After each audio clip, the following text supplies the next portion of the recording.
Good evening, good evening, good evening. Episode 20, Series 3, the Plastic Crack Podcast. I was completely confused myself there. I was just watching it on the Facebook page and I was having it in stereo, that whole intro bit. It completely blew my mind there, my tiny little mind. Welcome.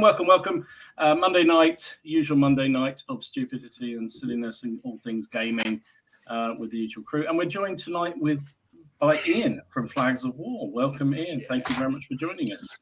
Thank you for having me. Oh, you won't say that by the end of it. And thank you to everybody watching on Catch Up. Much appreciated, as always. And Ken, what? Oh, I don't want to know what he's eating.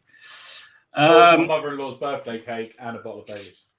Well, fake Baileys. Is he putting the Baileys on the cake? Country cream. Oh, I'm going to say this episode is sponsored by gout. Don't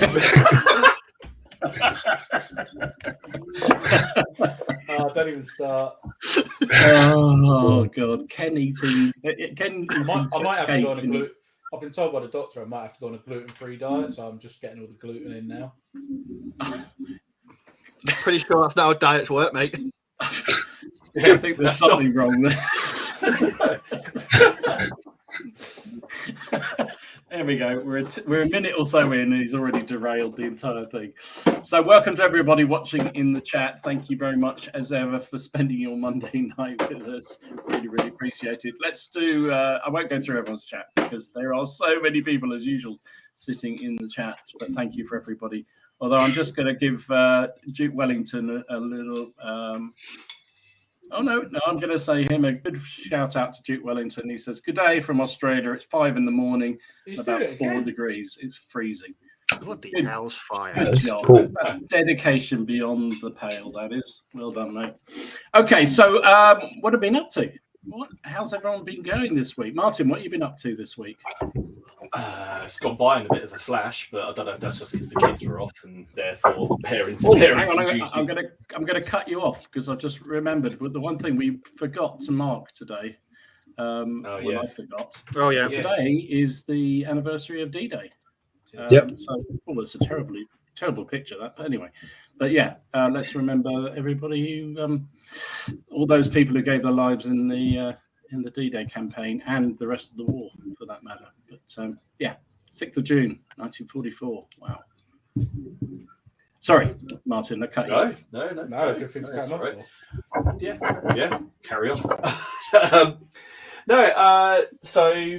This week, what have I done? I've had 2 games. One game was pretty big, which was a big game of Black Powder, which was everything, all the models on there are mine, both sides. That was quite nice. There's also some stuff in reserve that isn't on the board because there wasn't room. It played out really, really well. I lost. It's not battle report, so it's this one was just for fun. But I thought I was winning, and in fact, everyone thought I was winning. And I think we worked it out because the victory points was something like 37-14 or something like that. But it was a great game. That whole game it played in about 4 hours. So this massive game. It was me against. So it was 7 brigades aside. There was probably about I don't know, maybe 1,800, 1,900 models on there, which made me feel a bit ill after. But it was also one of the first times I realised that I hadn't played a big Black Powder game with all my cavalry before. So I don't know if you can see it, but in the top, right at the top of the screen where you can see the buildings, there's a little squadron. Those are my Mamelukes. They got a battle. They blundered and just went up the field towards the fort, and that's where the Hanoverians just sat behind the wall and just shot everything. I lost so many men trying to attack the Hanoverians. I now know. Hanoverians behind the wall and not. They actually also, my mate Kev, who was playing those, he actually commented on that video, saying he'd seen that video and knew how good it was to just stick people behind the wall. So, that was a lot of fun. That was with my mates Kev and Luke. And then earlier in the week, I had my second siege game against Robin for the Wars of the Roses thing, for the ongoing siege sort of campaign. So I won't put up too much about that one because that one is going to be a battle report. But that was a lot of fun. You can see like the siege works that he made. Oh my god, my men behind. There's this ring kind of creeps forward, and you really notice the big bombard at the back. But yeah, a lot of twists and turns. Very, very fun.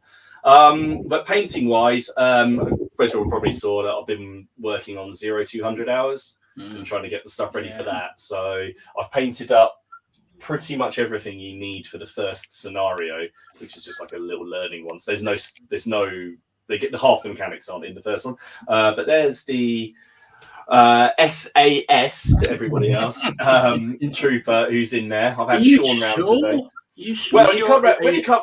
Well, when he come round today, he was wetting himself because he managed to confuse me beyond belief, and then just went, yeah, you're right. So yeah, I know. Even though, but he put doubt in my mind for about an hour. I sat there reading. I was like, no, they were in the airborne command, so they. Even anyway, so that's what it looks like on the box. That's what it's getting. That's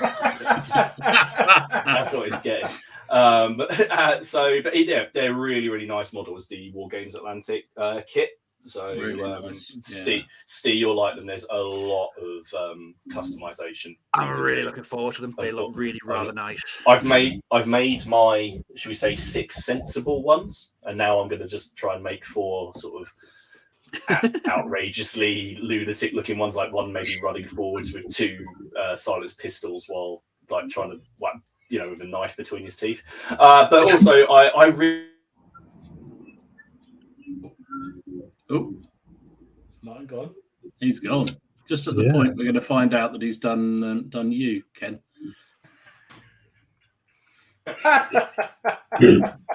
Oh, we lost. Yeah, he's back. He's back. I'm here. Yeah, I'm here. I'm here. We lost you for a minute there. I'm not quite sure. Anyway, yeah. So that's what I've been up to this week. So 0-200 hours and a lot of gaming. Excellent stuff. Those 0-200 hours do look awesome figures. They really do.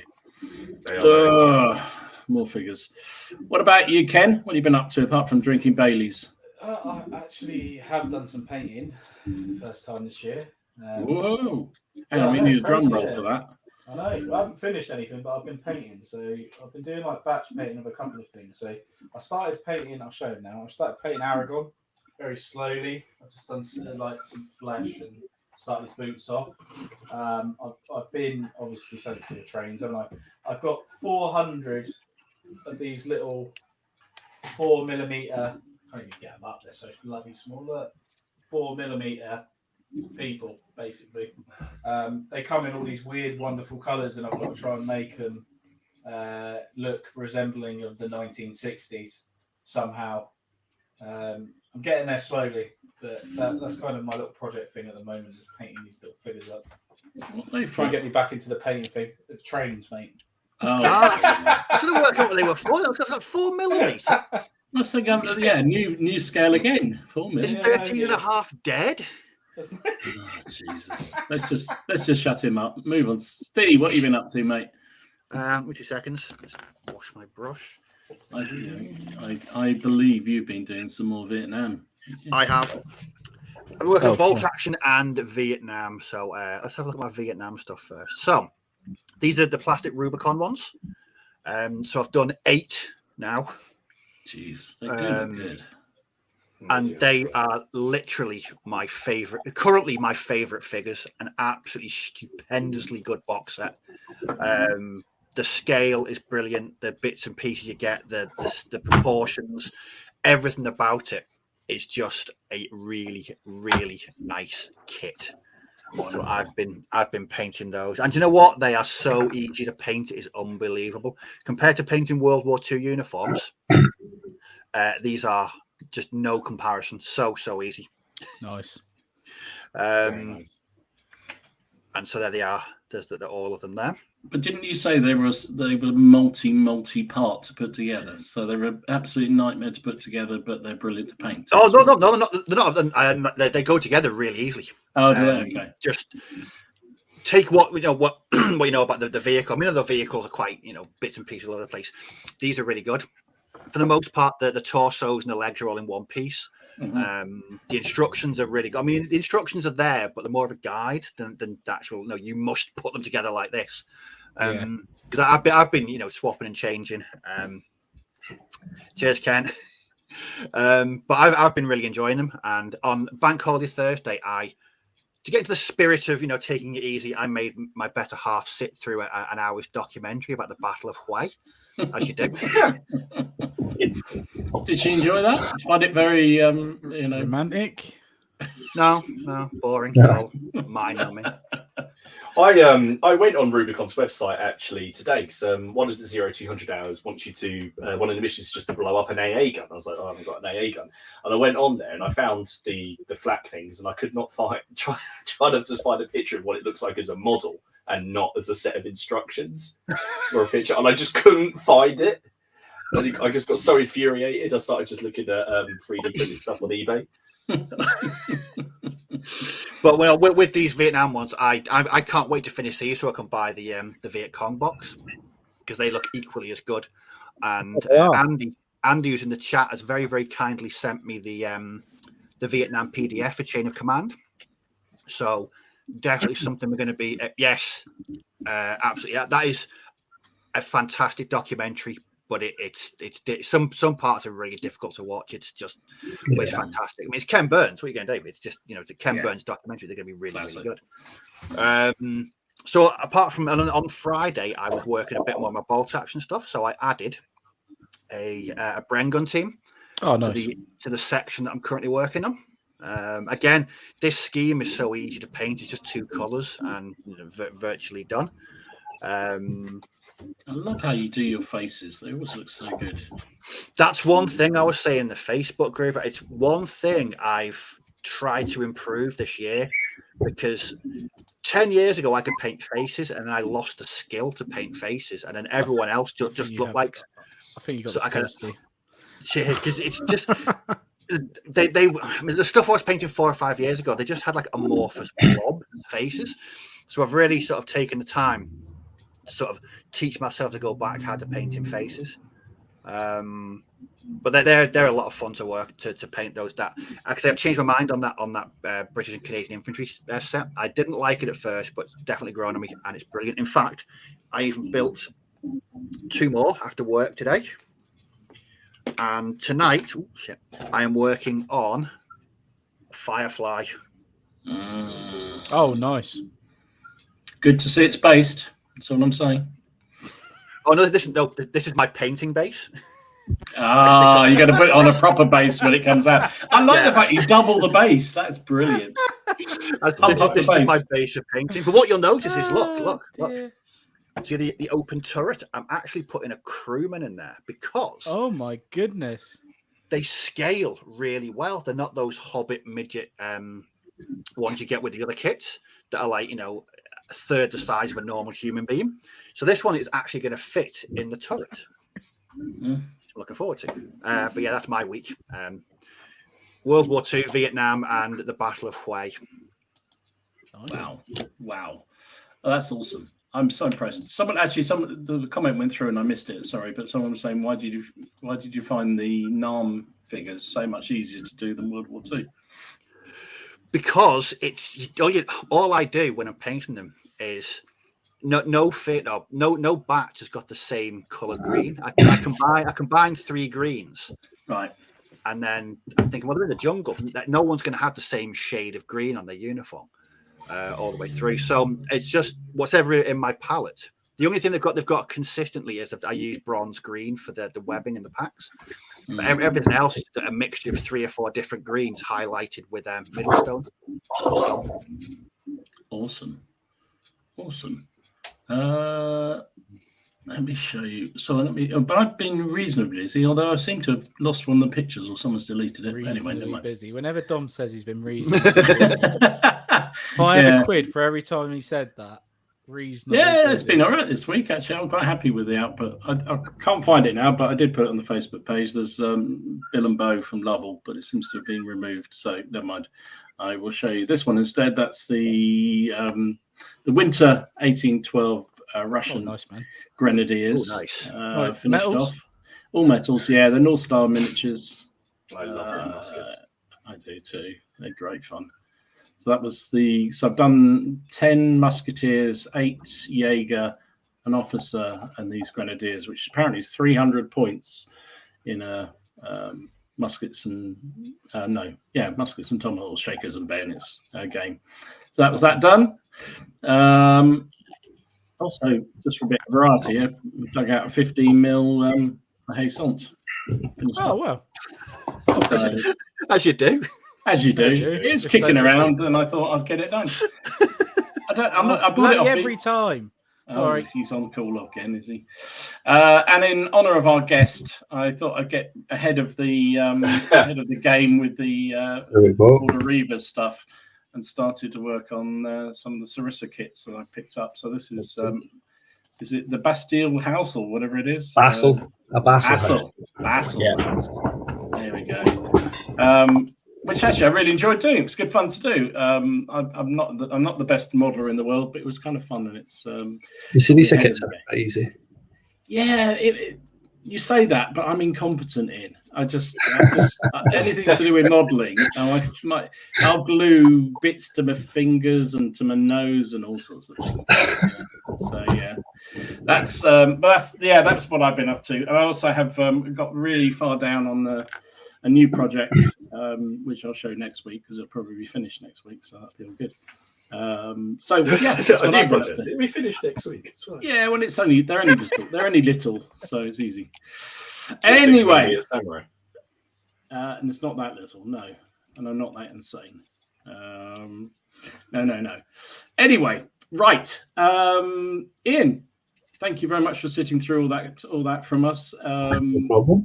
I really pleased you came on the show because I think our heart and our soul goes out to you guys making flags for us primarily because you make our figures look so much better with the flags that you produce. Absolutely awesome. So really appreciate that. But tell us a little bit about how you got into gaming and then into the hobby broader.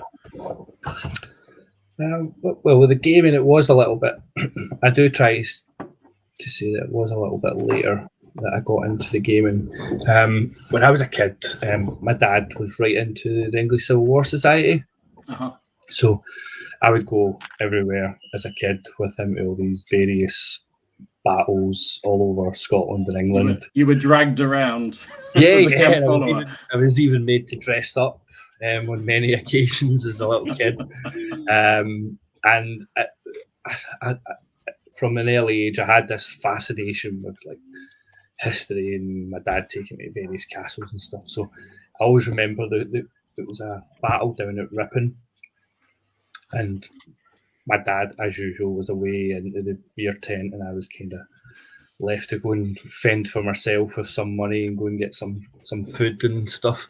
But I actually found this tent, and the man was actually selling the call to arms plastic toy soldiers at the time. And it was, I think it was English Civil War ones that I bought. And from that, I was just like, oh yeah, I like the look of these because they were so much different from the usual little green men that you were getting. I was like, oh, these are actual real soldiers. And from that, my interest just kept on growing and growing. And it was getting into various things like Timpo models as a kid. And then I tried to actually start painting them very, very badly at it because my dad wasn't into painting models, and I never had any brothers that would have been able to show you either. So I was like trying to paint these little plastic figures, but with no primer or anything, and just try to put on enamel paint straight on. And it just it was we've all done it, yeah. Disaster. And from that, it just I had a right interest more. My interest was always in like looking at dioramas and miniature setups, and that's what I always kind of liked as a kid.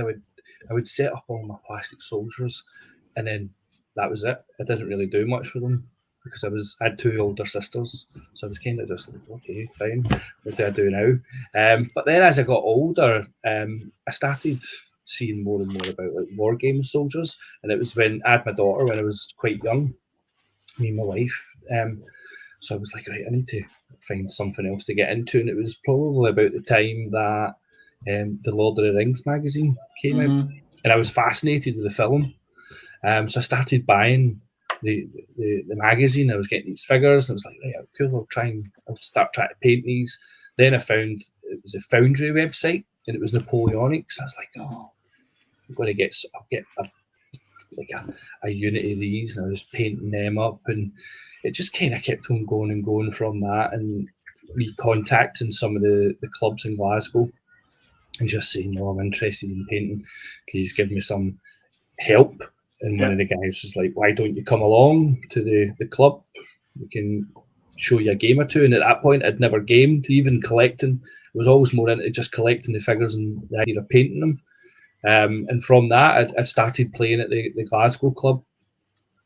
And it just kept on going and going with the wargaming. But with my increase in buying miniatures for myself, I was more like, right, I'm going to need flags for these.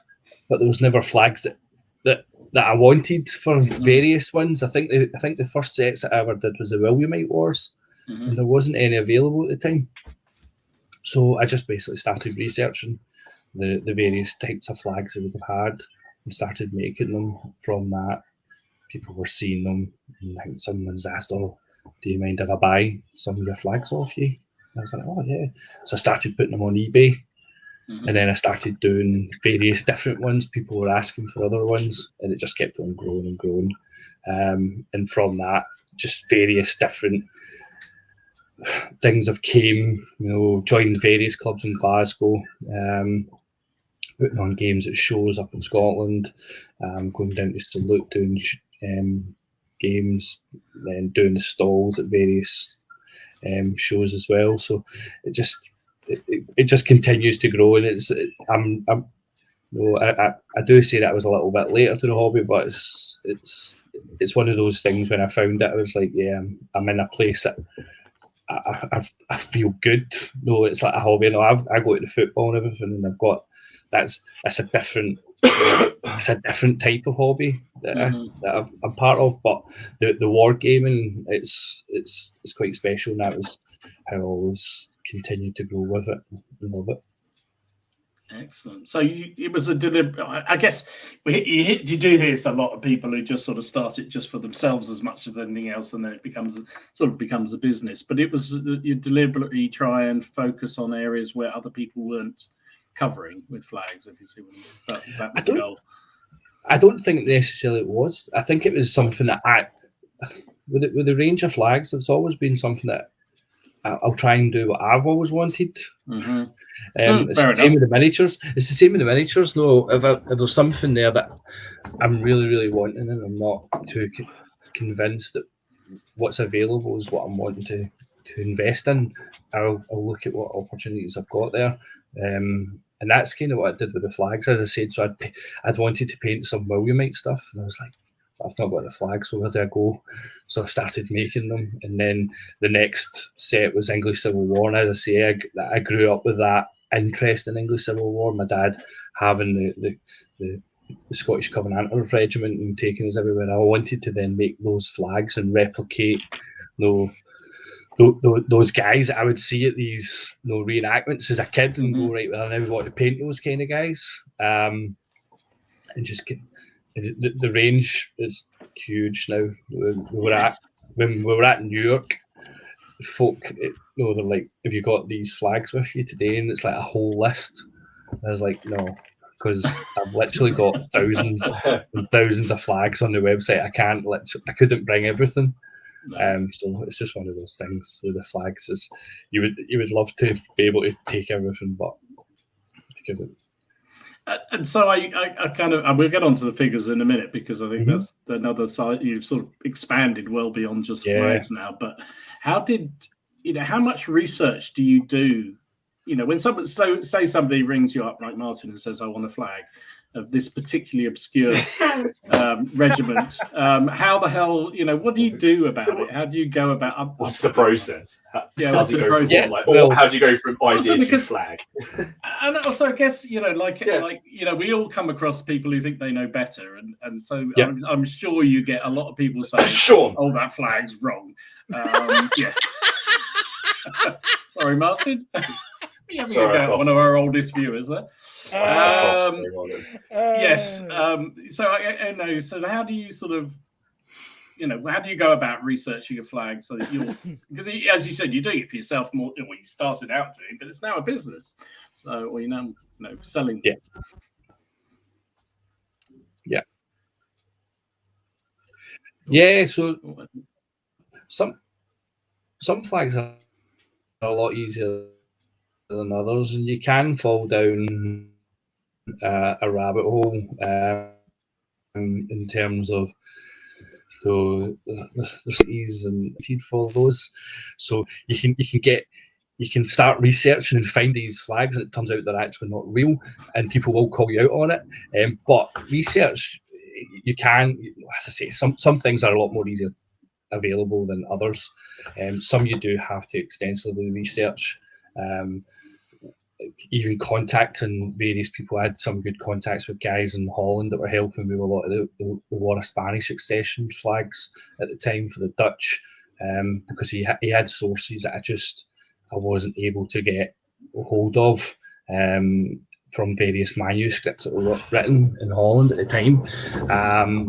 Even recently I was researching the 7 Years' War flags for the Austrians. And I just wanted to make sure that what I was going to do was correct. And I actually contacted the military museum in Vienna, and they actually got back to me and said, we do have one, but it's not in a good state, and we've not got any photos of it. So it was like an illustration of it. And what the interesting thing I found about it was that a lot of the Austrian flags, they have the Lady Madonna on them. Mm-hmm. And they had the Madonna depicted the way that basically a lot of people weren't doing it this way. So I was like, well, I'll go with the one that the museum's telling me is the correct version. No, they're saying that this is an illustration, a period illustration that they actually sent over. And it was one of the doctors that researched it in Vienna, and he'd actually sent me these images. I was like, oh, I've actually got something. Let them argue with him. Yeah, there is that. But some people are very helpful in terms of giving you, information that they've maybe got, and saying, try to help. I've had, because with me doing the War of Austrian Succession stuff, there's so little known about the Dutch army, even though there was like 20,000 of them at Fontenoy. There's like very little known about them, in terms of uniforms. They know a lot about the regiment names, and there was a lot of flags captured by the French, but there's very little known about who they actually belong to. And there's various guys that I know from Facebook and part of the hobby, and they're trying to make these connections in terms of who they think these flags that were captured by the French, what regiments in the Dutch army they actually belong to. So that's been quite helpful, but sometimes you just can't get the answer to it, who they actually are, and you just have to, like, I've listed some of them just saying that they were captured by the French. You can then make up your mind on who you want to attach it to, and nobody can really argue because nobody really knows. So you can't say that's wrong. It's like, well, if you can prove it, I'll say that I'm wrong and take on your research if you wish. So, were you into? It sounds a fascinating process that you go through, and you obviously put a lot of time and effort around researching these things. Was that something you were kind of drawn to doing from the beginning, or was it just? Yeah, I think you got the bug now. Yeah, I think when I do any of my own projects for wargaming, I do tend to go away in a tangent and doing a lot of research into things and looking up. Well, again, it has to be an interest. Like recently, I've been trying to get into it and I just can't. It's my friend David Imrie's like contacted. He's like, "Oh, do you want to do?" He's doing all these beautiful Austrians. He says, "Do you want to help and do some French?" And I was like, I've never really been into the French that much, but yeah, let's try and go for it. So I started buying all these books on the French uniforms and stuff for 1809, going down various ways, and I got the figures, and I just can't get into painting them. I've got them here on the table. It's a pair of plastic for 1809, and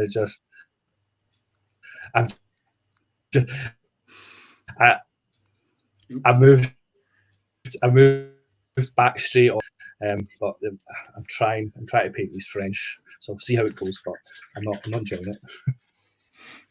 You can always send you know, welcome to my world, Ian. Send me the drummers. So, I love the drummers. It's the research is pretty. I do enjoy the research. It's sometimes quite hard to stay focused, though. You can end up.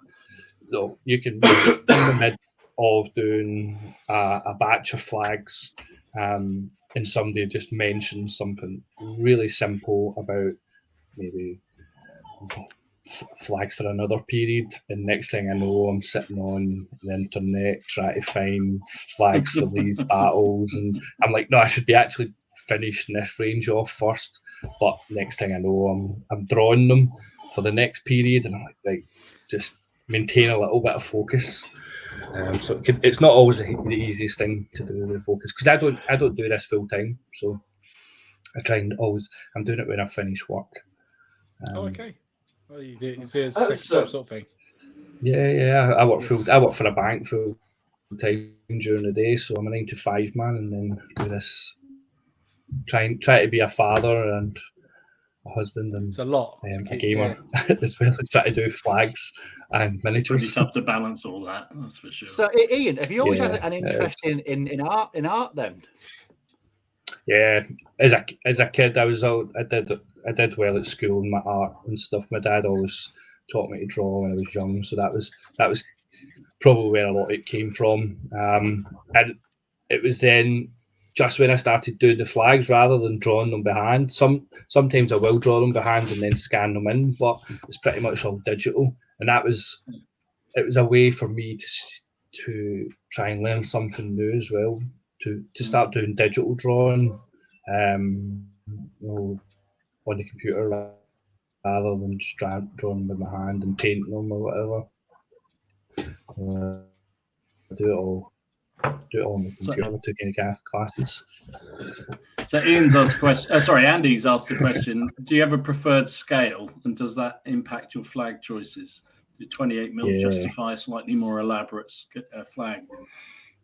Yeah, so I do. I pretty much only game 28mm. I don't. I've done larger scales, but never smaller.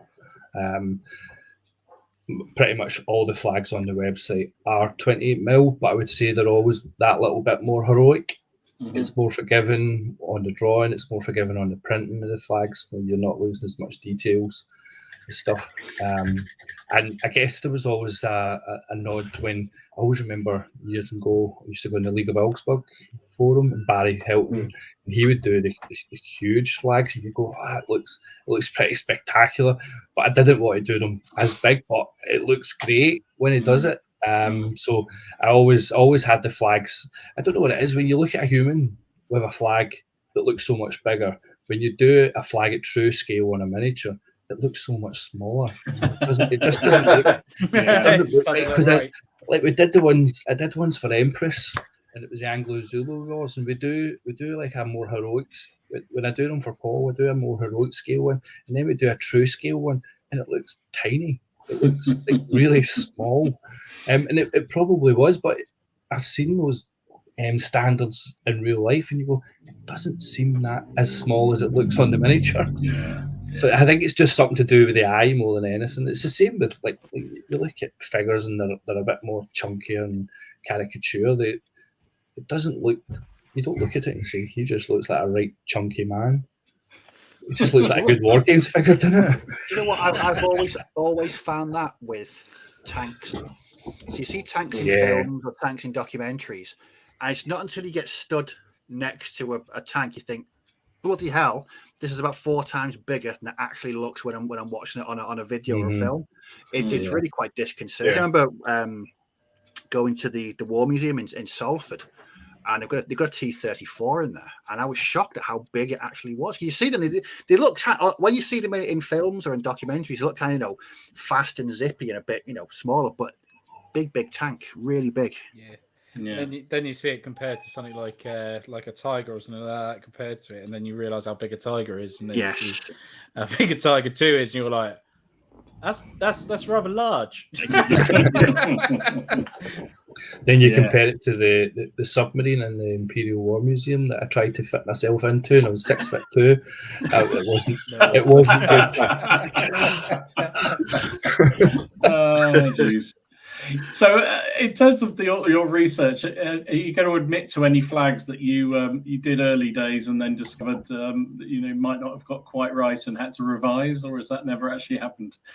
Yeah, I think there has been a few. Sometimes I've refreshed ranges, and as I say, there was a whole thing with the 30 Years' War, and I have been called out on it. People have been, they're not real, and you go.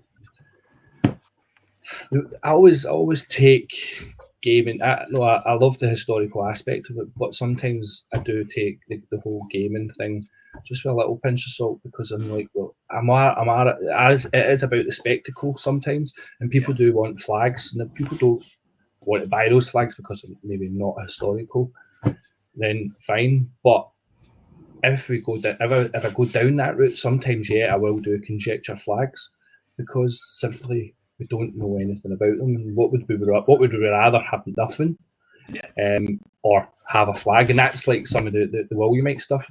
A lot of it's just not known. So I was doing some like conjecture flags, and others do the same. So it's like you're better having something than nothing. So I know, definitely. It's just one of those flag things. And as I say, people have called out, and I just kind of go, you don't have to put them on your unit.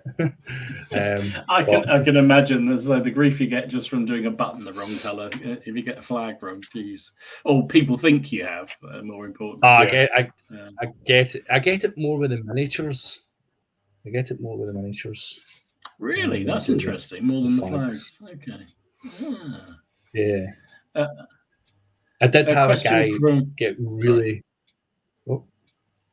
Sorry, carry on. You broke up for a minute there, but I'll do that one. No, I was saying I did have a guy get really, really upset in the US because I think I did a flag and it didn't have frills, and I did it with frills, and he was like really, really angry at this, and he told me that I had to remove the frills because he was really into the historical accuracy of it, and it was almost threatening to basically tell me that I better hurry up and do this because he needed it for his unit. I was like, I'm not too sure I need to really need to do that for you, but definitely don't need to do it. No. What's your address, sir? Just so I can write that address down. I'll run it round personally for you when I've done it, sir. Yeah. So, do you want me to wipe your bum while I'm there? Well, Huntingdon asked the question, what's the best way to fix the folds in your flags in place, and any tips on touching them up? Yeah, I actually have a video on my YouTube of me doing the flags, and I always just use watered down PVA, not heavily watered down, just a touch of water, because it makes it a little bit more harder when it dries. I put the PVA, as you'll see in the video, I put the PVA just on one side of the flag. Well, I fold it first, put it on the one side, wrap it around the flag, and put the two sides together. And then it's almost, I always try and say it's like folding it downwards in a triangular motion, like folds back on each other, and it gives it a little bit better. And then, as somebody pointed out in my video that they never ever thought about, is I do like a little crease on the edge, the corners at the end. It just seems to give it that little kick. And for the finishing touches, is always paint the edges with a long.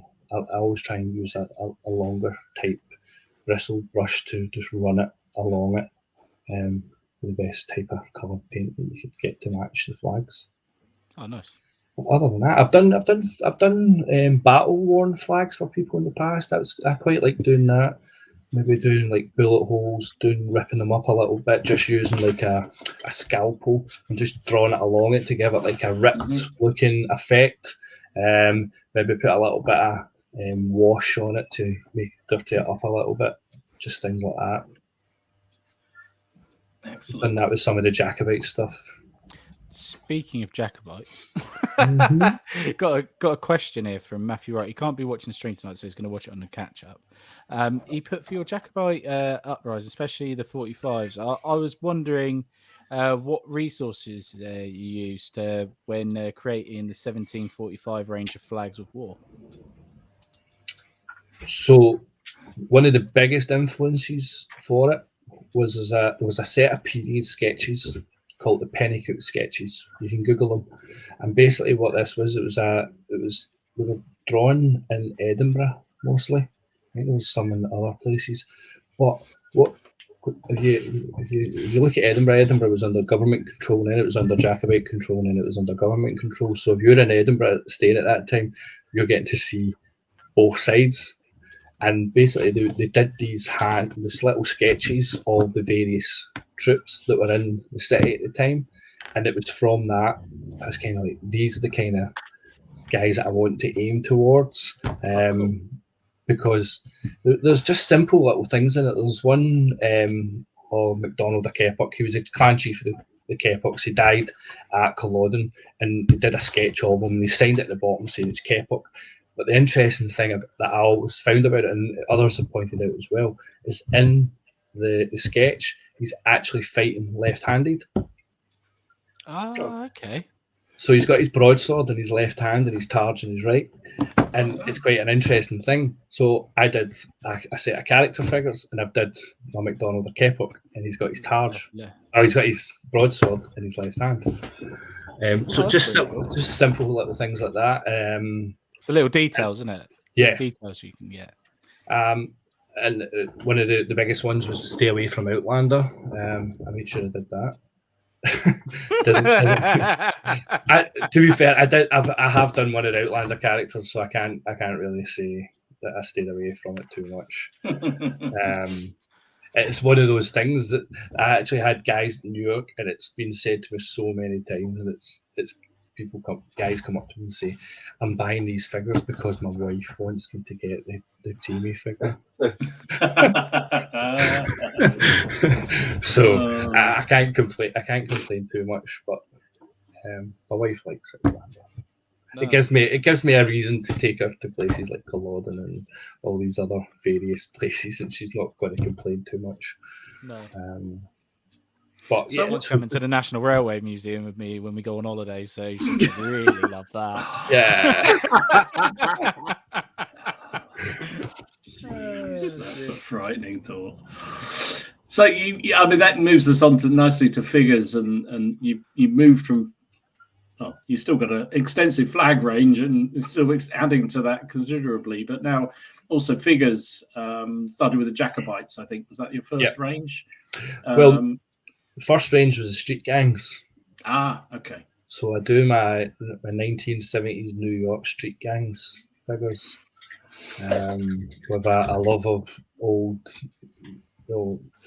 American style gang films. I created this game called Street Wars, and I made these little New York gangs for the 1970s, like guys with big afros and stuff. So I started from that, and it was through that I had made contact with Nick Collier, and we were just discussing. And he created this. He created one of the first Street Wars figures, and we just kept on chatting, and I kept on saying, I want you to do a range for me, and I kept on going through, what do I want? And I went through all these various different ranges that I potentially wanted. And I said, what do you think about the 45? And he says, oh, I love the period, that lace war period. And he would love to sculpt for it. I was like, right, okay. So from there, it was just, right, let's start doing the first couple of packs. And that was where we went away and did the Jacobites for the Kickstarter. And then after that, the red coats. Nice.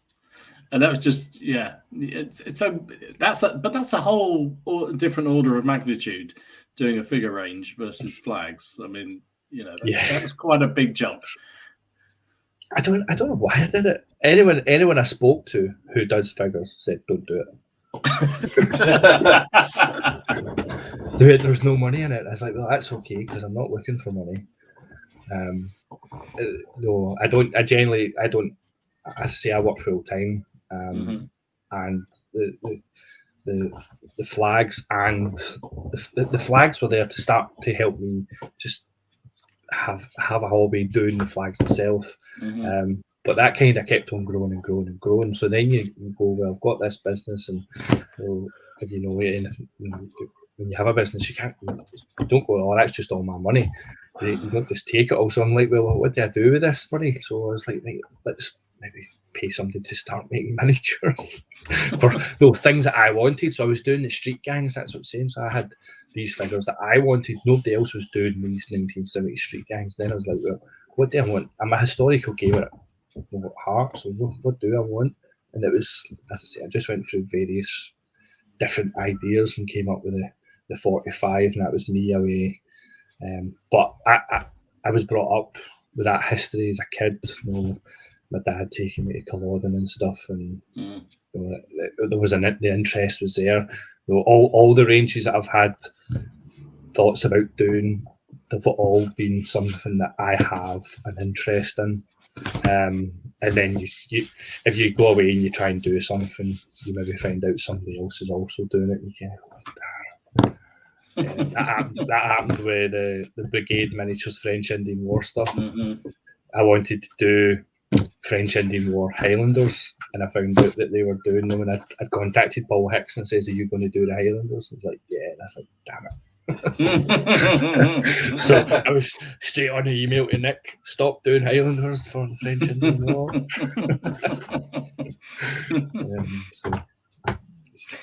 So you've obviously you largely set up your business or your figure business through Kickstarter, and that's obviously worked really nicely as a way for you to fund those kind of ranges. So Jacobites, the Austrian Succession, and now the Border Reavers stuff. Yeah, I find for me it's like I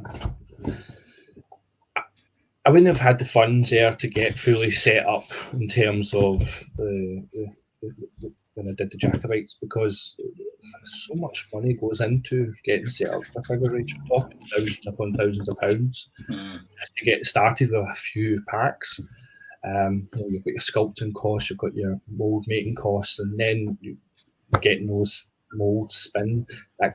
Everything's just cost, and you're like, right, how do I best do this? And that was, I've seen people using the Kickstarter, and the way that I try and do the Kickstarters is, the way that I'm trying to do them more now is be prepared, get everything ready, get the Kickstarter, and release them within a shorter period than probably what I would have done initially, because I think when I did the first Jacobites, it was saying, here's a handful of the figures, and I'll do more kind of thing. So that helped support it, and then Nick went away. So the idea was that I then got the money, and my sculptor would go away, and he would do the extra figures, and then that's a more lengthy process. Yeah. Doing now, because the ranges have been quite successful, so I can basically say, right, I want a huge batch of figures, which I'm literally writing the specs for the next phase of the War Austrian Succession stuff. So it's going. There's a huge amount of packs on this list. Yeah, we've already heard how easily you get distracted down a rabbit warren, so I'm not surprised with that at all. Andy was also asking a question: did you move on to the Austrian succession naturally from the 45 figures, or was another reason why you headed that way? It was just the natural progression. There was an opportunity there to do more figures and have certain things that cross over in both. And obviously, the idea of the Warrior Austrian succession, that so much bigger battles than there was anything in the Jacobite rebellion. So there's a bigger potential to grow with the Warrior Austrian succession. But the problem I find is a lot of the gamers that I know, they already go, I've already got a huge army for that, so I'm not going to buy your figures. Start another one.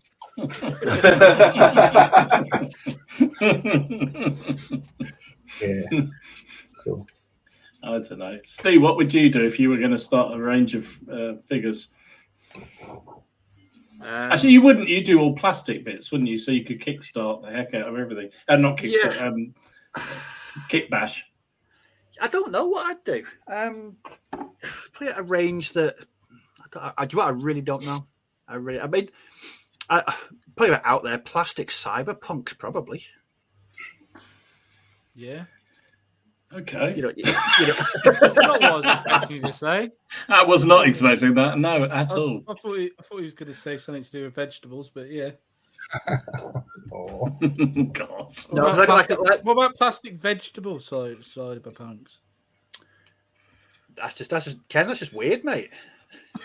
Well, he has been on the fake Baileys, so you never know. Fake Baileys, which actually tastes nicer. Just saying. I don't know. What about you, Ken? What would you do if you were starting out a range? Oh, it's hard, isn't it? Because there's so much that's already been done. It's like yourself. You want to do things that you're passionate about at the time, and it's really hard. Because Perry's do it as well, don't they? Just do what they sculpt at the time, what they're playing, whatever they fancy. If people buy it, they buy it. You really have chucked me in here, Dom. Probably something obscure like I don't know, a World War One set of figures that like one of the obscure armies, like Portugal. Yeah, there you go.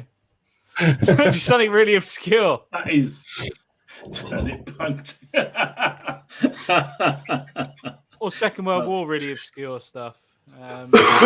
Maybe some Finns in the Second World War, because I like Finns. They got some good thingy.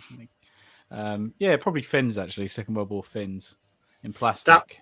Remember they were on the poll that Warlord put out last year. Yeah, I keep trying to hint. Yes. Ken keeps putting it on. Different profiles. Yes. I actually chose plastic British Expeditionary Force. I'd love to see plastic BEF. That would be really rather nice. Do you know what would be a really cool actually one? A plastic battle set camp grouper. Now that would be quite cool. So you could, and in the box you never know what you're going to get. That would be cool. Mix and match. Yeah. So it's never the same identical box. Oh, I like that.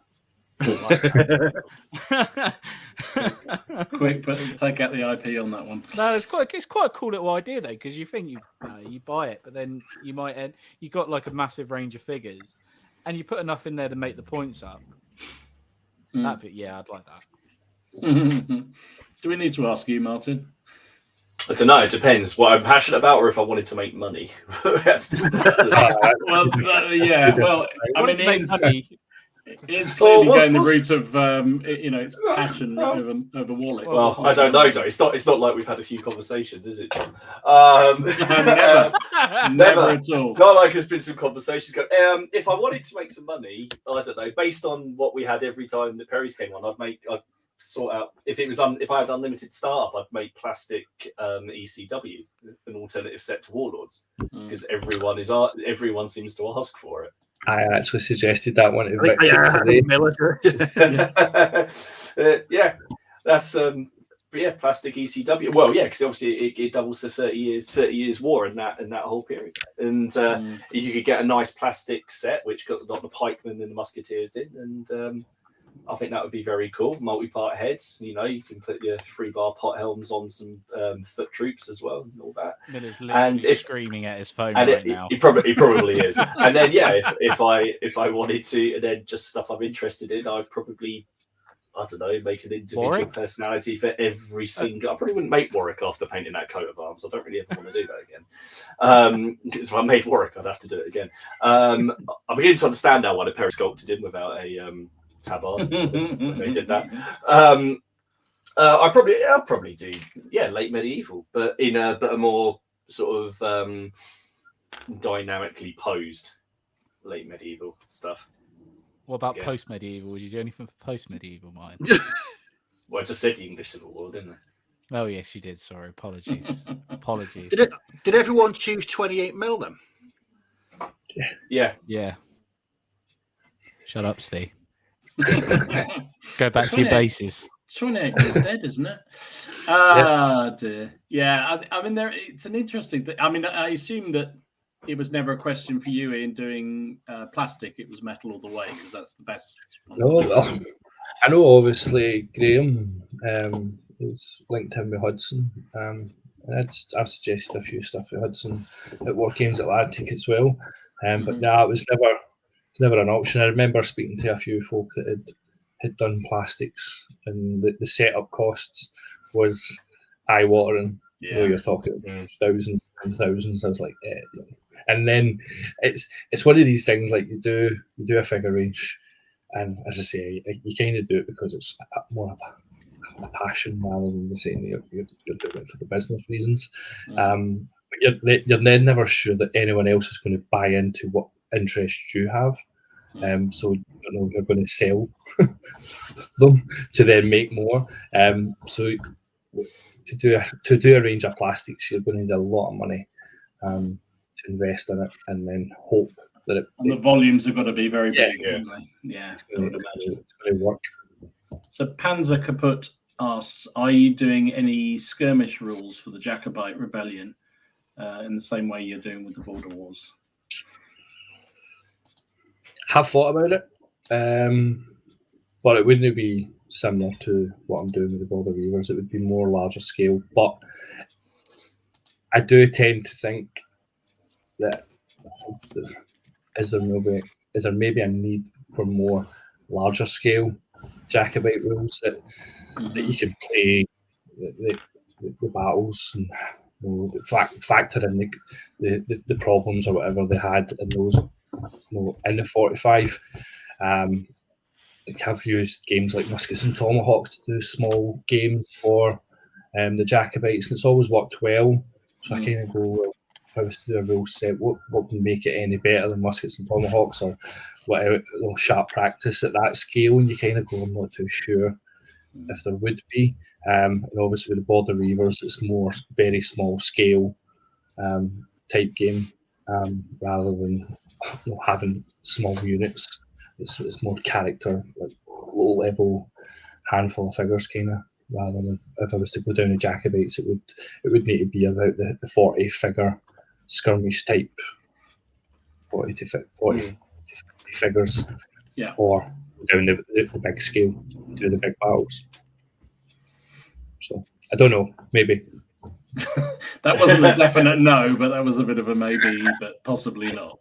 So let's get on to Border Reavers, because I think that was one that definitely you shared a number of people, including me. The some of the Kickstarter figures were just absolutely amazing, really really lovely quality, painted up beautifully, even with fat fingers like me. But you're not just doing the figures for that, are you? There's a rule set. There's a whole almost like a campaign system with it. So explain a bit about the concept. So again, period of interest. Although I am a McDonald and it's a Highland name, my middle name is actually Kerr, which is a border name. They were a big Reaver family. That was my dad's stepdad.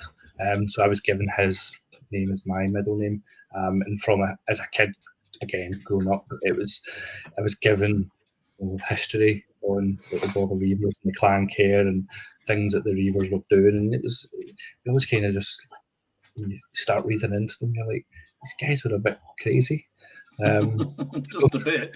It's like, I try and put it across in the rules and stuff, and like try to explain. If you were to put them into a modern day version, it's almost like having New York Mafia in the Wild West. Just families controlling everything and stealing everything and taking out retribution. So when I did the street gang game, Street Wars, it was kind of like, right, well, I wanted to continue doing other sets of rules because I've been looking at doing like the gangs in New York for them, and I started writing these new bits for the gangs in New York, and it was bringing in different types of weapons. And for me, that then went, right, this could actually be a more historical type game. But then it was, well, the Reavers are pretty much just gangs on horses, aren't they? So if I can get, because the Street Wars was a more like a low level kinetic violence type kind of game, having baseball bats, crowbars and stuff. And there was very little in terms of guns. So I was like, well, I have to try and make this switch from being that type of game into having more weapons and bringing in things like different things and animals and stuff. So I just started writing them, and I had the rules before I had the figures. That was kind of then when it went, me contacting various people and saying I'm looking for a new range of figures, and then again it just started to steamroll because I've had like the figures have been sculpted for about a year. Oh wow! Yeah, so you kind of just sit there until things are all ready to go, and that's what we're doing now, because I've got loads of other stuff that will be ready to go as soon as this stuff's gone. Yeah, I've seen you've been playtesting an awful lot of the rules, and I've seen on your Facebook page you're very active of the community of people testing things out. And yeah, I'm very thankful that I've got a lot of guys that were willing to help. Some of the guys in the Edinburgh clubs and some of the guys through the Border Wars forum, just basically put their name out there, and they were like, "Oh, we want to help, so please send on them." And a lot of helpful tips came back from that. And the overall consensus was that the rules were pretty good. Just little tweaks that were happening. So that seems to be quite give me a bit of that. As I say previously, it's having that confidence. And I don't know if that's just me as a person, but I always want to have that confidence to go and give somebody something it's actually good, rather than just throwing anything out there and people just saying, well, I've just wasted my money buying that and I'm never ever going to play it, or I'm never ever going to paint your figures. I would hate for that to happen. So me sending out the rules to everyone and them coming back and saying that they really like them was what gives you the confidence to say, right, I'm happy to try and go with this. And that was when I launched the Kickstarter. It's a really interesting set, isn't it? Because there might be, or I'm going to assume there's going to be people who aren't familiar with the whole Border Reaver, like the period and what was going on. So if you can get a game with a rule book, and it's obviously it's not a huge model count, as opposed to obviously people getting into Napoleonics or what we just said, like Jacobite rebellion or something like that. So they can pick it up, they can get into really get that period feel through what you're doing, and then obviously support you with other with other ranges or other figures coming out for that. Well, yeah, I'm looking at adding more and more figures to that range and fit them into the game, but it does open up the door to other opportunities, because Kickstarter's been so successful beyond what I fully expected. And again, that's probably just a confidence thing. It's got to be awesome though to see it just go like that, straight like to the sky. Yeah, awesome, it really is. No, my Street Wars was successful, my Jacobites was successful, but this is way more successful than they've been. So when you see it, you go, yeah, it's really good. And I was straight on the Facebook message to my sculptor Rob and saying, look, going to need more figures. Get ready with phase 2. Yeah. You want want them anytime soon. I was like, no, I've got some time, but yeah, I do want them. Well, I mean, I think if anybody's interested, the link to the Reaver Kickstarter is in the description. I think it's got a couple more days to go. Was it fairly soon? Anyway, it runs out. I can't remember exactly when. I think we might have lost him again. 67 hours exactly. 67 hours left. There you go. So if you want to, under 3 days, pick up some of those lovely figures. And what I did like about the Kickstarter, I said last week on the channel, what I really liked particularly is that it's a proper Kickstarter because you're giving away freebie bits. If you back it, you actually get there's a few free things rather than in some of the others you do. Oh, you can spend another 50 quid to get another 3 figures. Oh, thank you. Yeah, well, a lot of the Kickstarters kind of do that as a little way to bring you in, because you are getting a lot of the money in to support these kind of things. So the more and more successful it is, it's kind of the Kickstarter way now is to give more to the people who are backing it, and they're getting these things for free that you'll not get later on. So it's to try and draw more people in to say, well, if I back it now, I'll get these extra figures. And the next ones, these the little kids that are playing called the Reaver, which are pretty cool. They're my favourite ones. They weren't meant to be in this phase of miniatures release, but because successful, right, well, I'll just release them for this because they fit well with the farmers, so it'd be like a little family. And I've got more civilians coming. People seem to love the civilians. Interesting. People love little character figures. I don't know if you've ever seen the Highlanders and stuff that I've done. People love that kind of stuff. Put them in their games, and then obviously I did the various types of the Queen's Envoy for the Border Reavers, which people seem to love.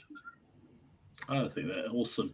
I think you did share with me. I haven't got the pictures of the current Kickstarter, but you did share with me some of the future models that might be coming down the line. So maybe I'll show some of these, and we can show some more after we give you a little bit of time to have a breather, because you've been talking for a long time. So let me show. This was one you showed to me. So this is part of the potentially next wave. Is that right? Yeah. So the idea is, the first phase is getting the game out there, basically. Get the first sets of Reavers out, some civilians and some animals, which are the objective points. The main points of the game is to collect these objectives. The next phase is going to be the whole campaign where you're running your actual Reaver family. And what these characters you've got on, these are going to represent the March Warden.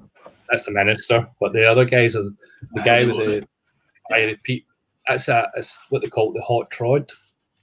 And the Reavers had all these various rules and like a code that they lived by, and you had to do things in a certain way, or you kind of got a little bit annoyed if you didn't stick to it. So that the March Warden would come out and they would call out the hot trod and stuff, and that gave them a certain amount of days that they had to claim back anything that was stolen from them.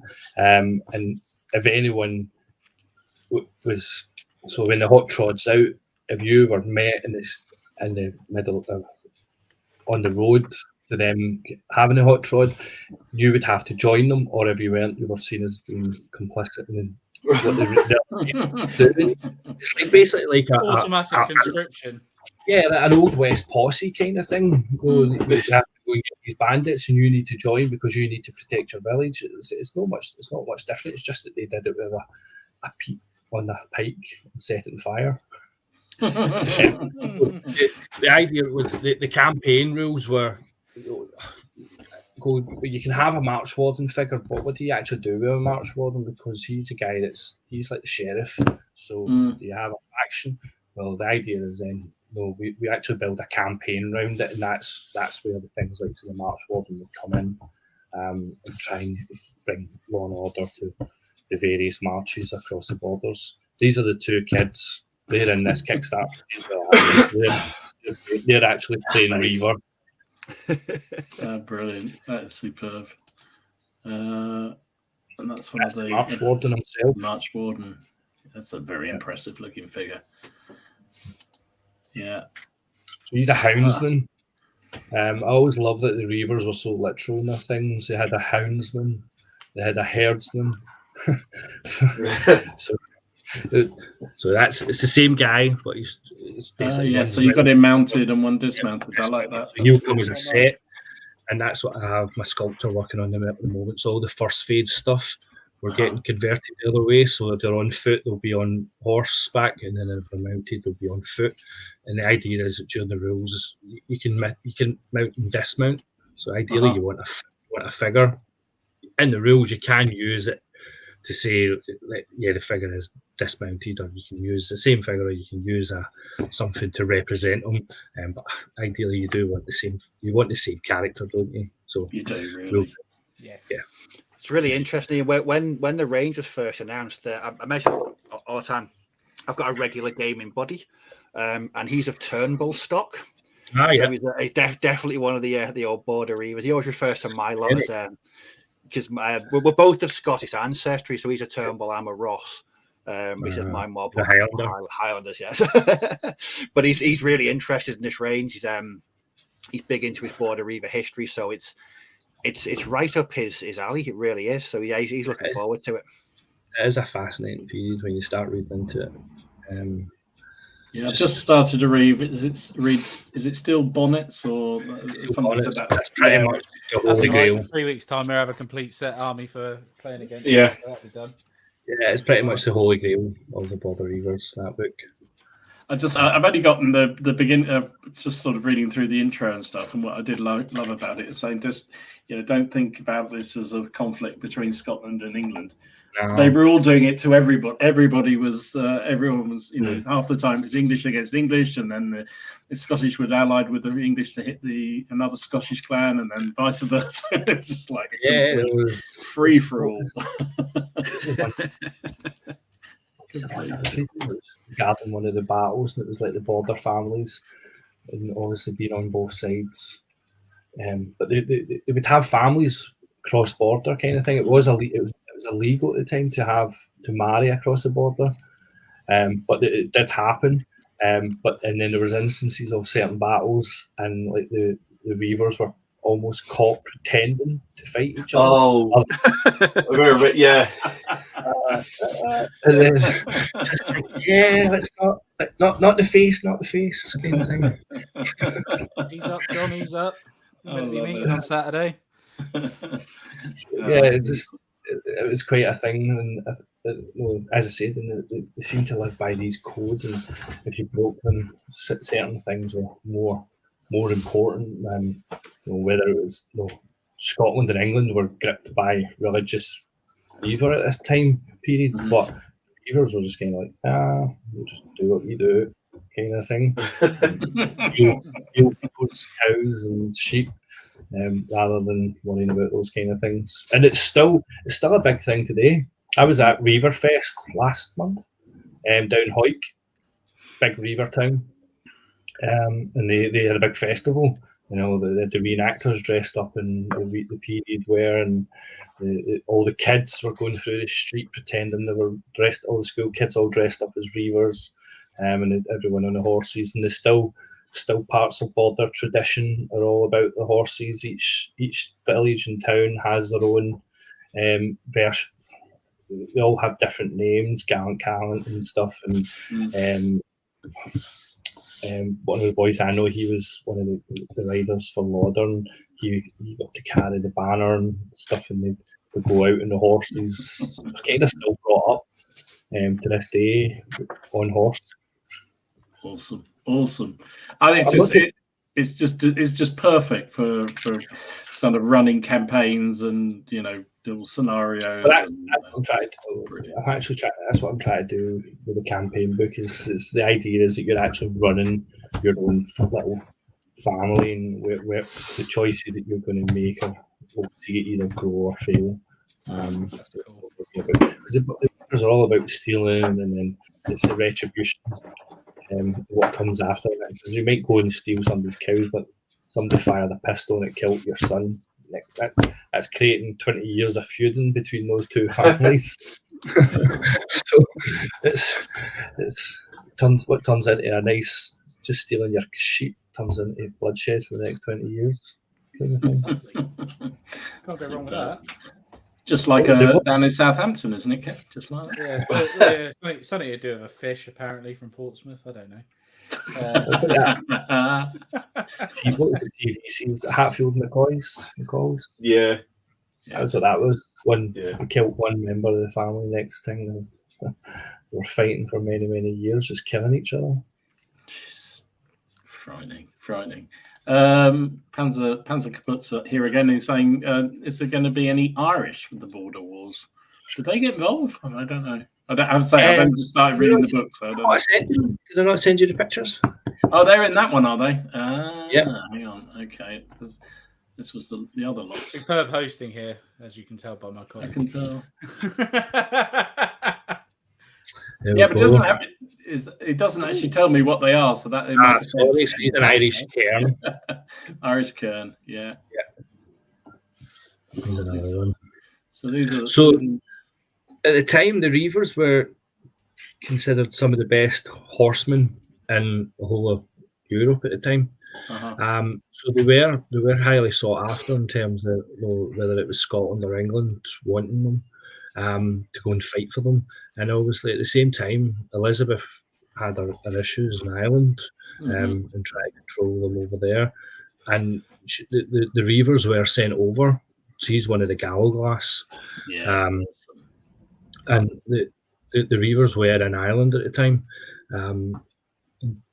The fighting on behalf of Elizabeth. But the idea is that I'm trying to do is why that little raiding party maybe of the Irish coming over and just try to cause a bit of havoc. And it's not that far between the Scottish borders and Ireland, to be fair. You can get there quite quickly.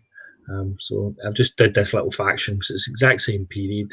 I did, as I say, I've got many periods in my head that I've always wanted to do a range for, and I thought about doing a large scale. Before I did the War of Austrian Succession, I thought about doing a large scale Elizabethan Irish range. And then I went down War of Austrian Succession, and then I was like, but I still want some Irish figures. So I wish I'll fit them into the border wars, because other people had said, oh, we would like them, and you can have. It could easily be the border Reavers who were sent over to Ireland and having a small scale skirmish over there. Against a local Irish laird. Awesome. I mean, they're getting a lot of love, that's for sure. They're lovely. General Haig knows a thing or two about a figure. Yeah. We've got some good games. I have no idea what that is. Should I be putting that up? Anyway, I don't know. I don't speak Gaelic. So yeah, awesome. I think it's really, really good. They're looking fantastic. I'm very, very excited to get my hands on some of these when they come through. So 3 days or so if you want to back this, folks. Let's give Ian a bit of a breather, because I think you've been talking for a long time. It's been really interesting, I have to say. Let's do a little bit of news, shall we? Martin, have you seen anything at all? I saw one thing that you hadn't already put up. There's not an awful lot, is there? I bet it's the same bloody thing that I've seen. Go on then. Hang on a second. Oh. Hello. Amy, going to get me a drink? Hi. Cheers. That's ace. So I saw that Pendraken are releasing the second edition of this. Cold War Commander. It was, and this is usable in any scale. Yes. 2 mil. They put everything out there. They're releasing 2 mil, 6 mil, 10 mil, 15, 28, all of it. So it was something that I brought it up because there's just been a bit of chat on here recently about sort of modern wargaming and sort of more real 20th century stuff, post-war. So that just sort of caught my attention. So yeah, if you're interested in that, head over to the Pendraken website and have a look bit more. I know nothing about the game itself, I don't know. I have no idea how it plays, but It's more modern, isn't it? So it's Cold War. So if people are interested in like Team Yankee and stuff like that, that sort of period of time, you can go for it, innit? Yeah, go over there and have a look. That was the sum total of the things that I saw. I know you've seen some bits because I've seen the pictures that you've uploaded. Yeah. What do you see, Ken? That wasn't it? Yeah, what mine saw. Yeah. Okay. I don't know. I don't know whether it was just the long weekend or what, but it's incredibly. It wasn't an awful lot out there, but we have seen the next set of. I make no apologies for the love fest that goes on with Conqueror Designs because they're just amazing. These 3D, and every month it brings out another load of them. I mean, I guess you've got plans for this in the base, have you, Martin? I've been I can't really say it. I can't really. Yeah, I have. You can neither confirm nor deny. I can either confirm or deny. But yeah, I have plans for it. I actually have more plans for that one. Okay. Although now somebody has pointed out, and I wish they hadn't bloody done this. Someone said that the horse looks like Jar Jar Binks. I'm so happy. I'm so happy. And now I just can't unsee I just want to put a bubble there and go Misa. Yeah, I just can't unsee it now. It's really, really. I can't remember who it was. I can't remember if it was on this group or on the Plastic Crack group or someone. And I saw it and I went back and I looked at it. And it's like, right, yeah, that's. That is awesome. But I thought he was pretty smart, and you're gonna basically I'm just gonna buy them all. I mean these are just every single one of these is just amazing. That looks very similar to one he's already released, doesn't it? I think there was a standard bearer a bit like that. I'm sure I've got it. I suppose there's only so many ways you can hold a flag. This was great. It's a dueling. I forget the story with this one, but it looked. That's the LC. That's Elseed versus the one of the other champions. That's it. When he got his name of, and I'm not even when he became called the champion. I'm not going to butcher the Spanish pronunciation. Fair enough. That's Pedro the First, being very broody, and then some Christian guards. There's a lot. It's been quite a big release, hasn't it? I think it's all part of his rebrand. He's just had loads of figures ready. And some Andalusian guards. Yeah, some amazing stuff coming down the line from Matt, they're the same as it's just Cavallero miniatures, just rebranded. So you can get them. You can either buy the STL files or you can get them from multiple places. But me and Dom get them from Grey Green Customs. If you pop over to his page on Facebook, you'll find him on there. Yeah, and he prints them out on very, very high quality resin. And he supports them all for you before sending them. Cleans them up. So you won't if he breaks them. I think it's kind of his problem, really, isn't it, to sort out? But I imagine he doesn't break very many. Yeah, they are amazing. It's probably not news, but over the past sort of week or so, lots of videos have dropped on YouTube about the new Horus Heresy box. Okay. Yes, and I've been trying to avoid watching them because they look really nice. They look really, really nice. And I love the Heresy. I love the fluff. I love the background of the books. But I don't know whether I'll get involved in it. It's a complete. It's somebody said it's 40k 7th edition based around. Yeah, with a couple of new mechanics like sort of a reaction player in there, a bit like Infinity, where you have like a reactive player who can take actions while you're active. If that makes sense. Hence the name. It does. But yeah, I watched Tabletop Minions sort of go through. Dom, you don't look completely nonplussed by it. I have no idea what you're talking about at all. Actually, shall I mention about the art stuff? Oh yeah, go for it. Yeah, go for it. So, oh god, what's happened there? I'm going to stop pressing things. Something just went weird. So thank you to everyone who has sent in emails for the dice. We're going to have to order a lot of dice.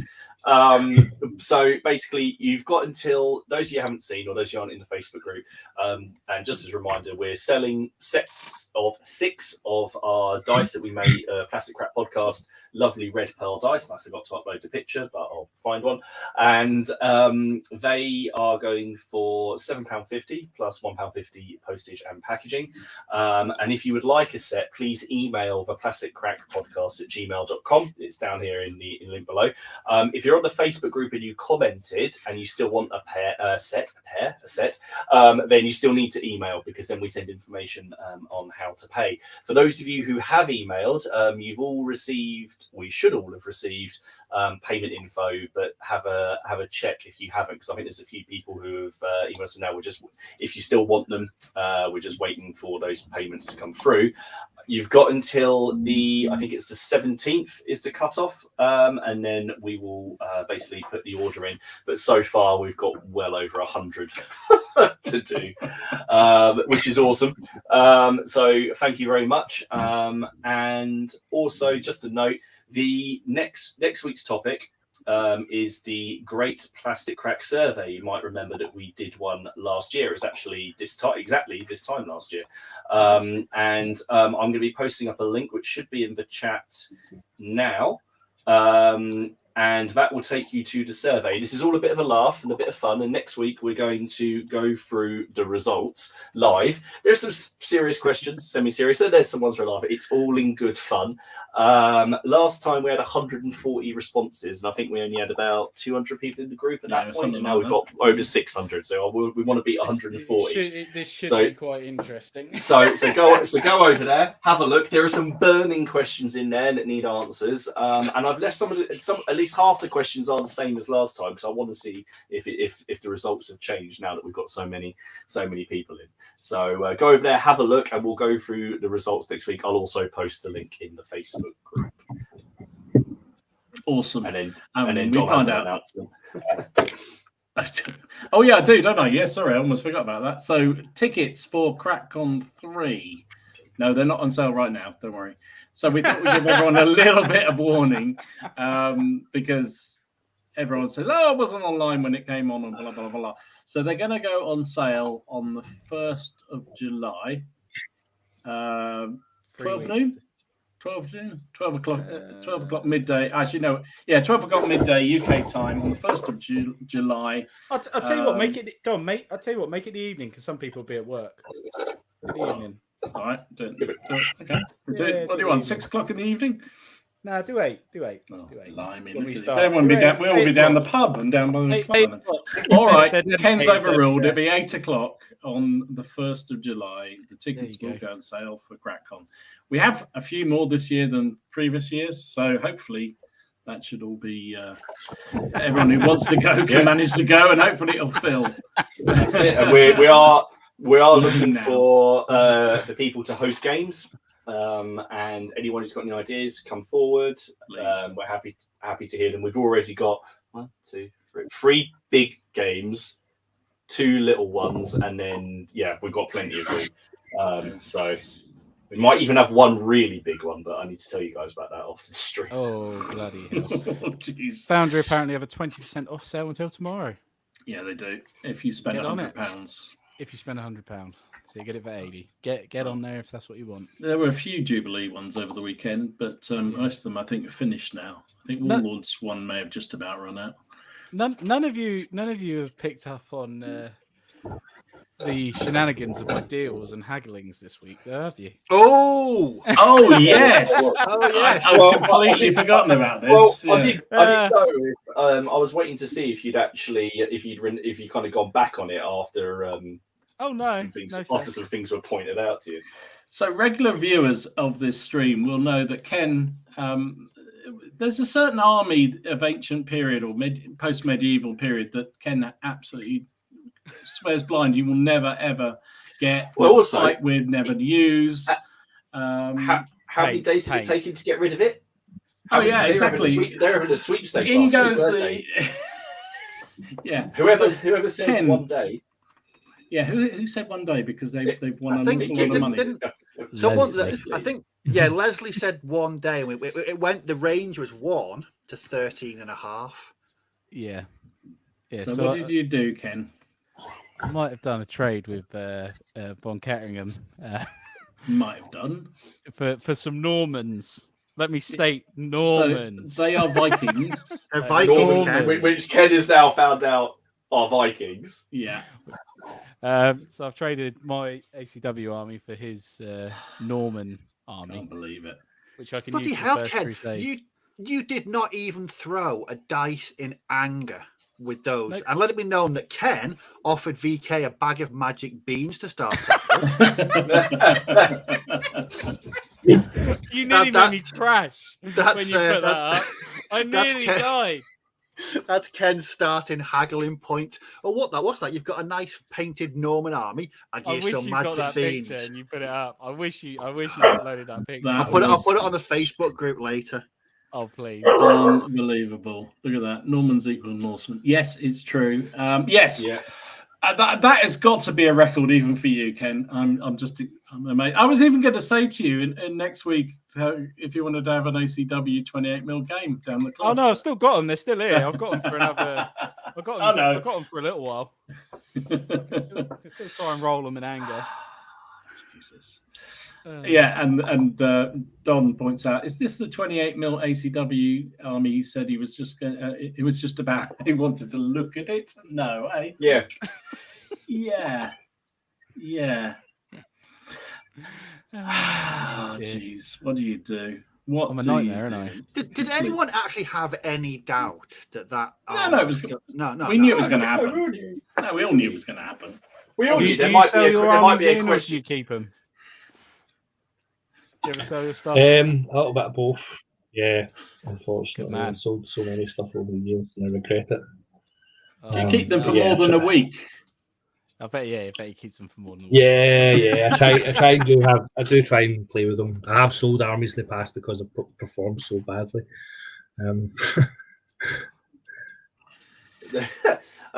There might be a question in the survey based around what Ken just did for our viewers to decide. Unbelievable! That is extraordinary.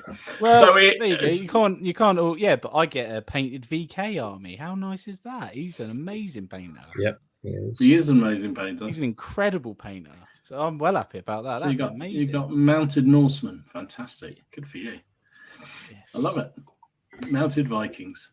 Norman. So Ian, what's next on the agenda for you once this the Reavers have finished and been and you got the second wave out? Is that going to be a Kickstarter? I meant to ask you that. The second. It probably will. Yeah, because the idea is that it's almost just like pre-order the way I see it, rather than me saying that I really need this funding to get this out there now. The Kickstarter seems to attract a lot more people to it. And the next thing is Nick Collier's actually working on some more Jacobite stuff. Cool.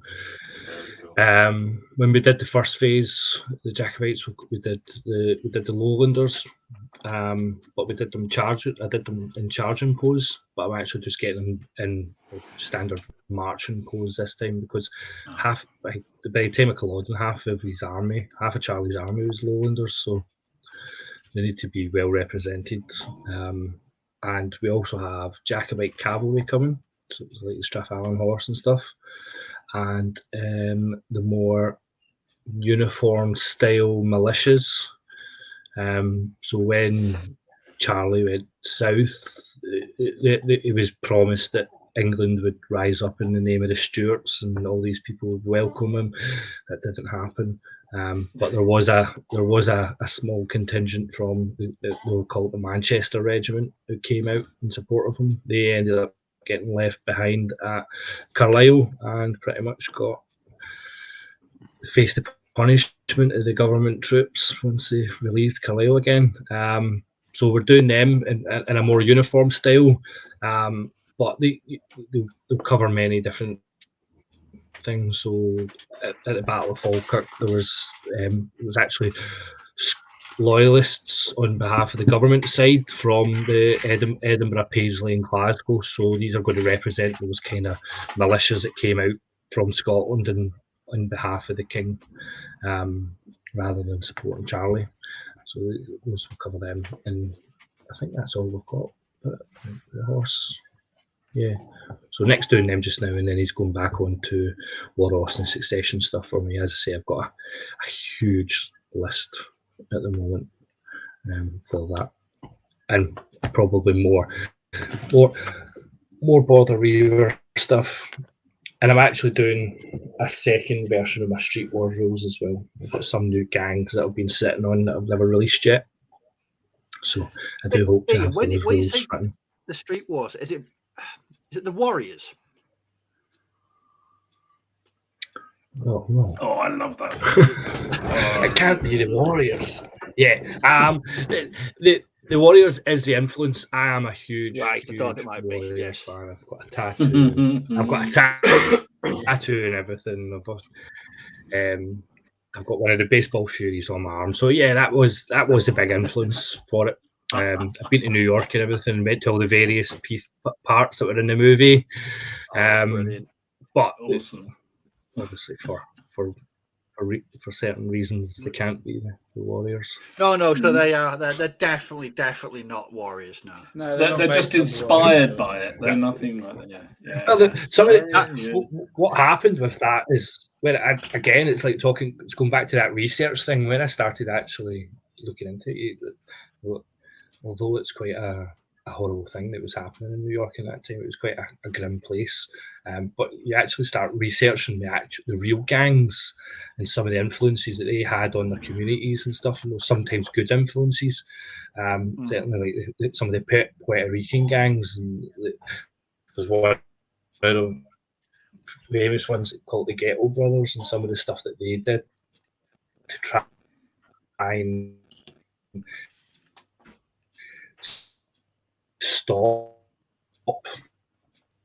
the violence after an issue that they wanted to try and promote doing were based on the actual real gangs of the time, rather than going down the whole fantasy route all the time. I did certain ones, like I've got an Italian gang called the Napoli Boys, and they wear like the silk style varsity jackets that a lot of the gangs would wear at the time. They have their logos on the back and stuff, and the way that I tried to do it is they were like a junior mafia. So you would be part of this gang, and that actually happened as well. So they would form in these gangs, and then the mafia they would be the sons of the mobsters, and then actually be promoted up after causing some bother as youngsters. So I am going to be working on the second version of those rules, because as I said previously, when I started writing the gangs in New York, the 1850s period, 1850s to 1860s, with the gangs over there. I actually started when I was writing the rules for it. I was like, this is almost becoming version 2 of what things that I wanted to improve on from the first, rather than a supplement. It's just become the whole new set of rules.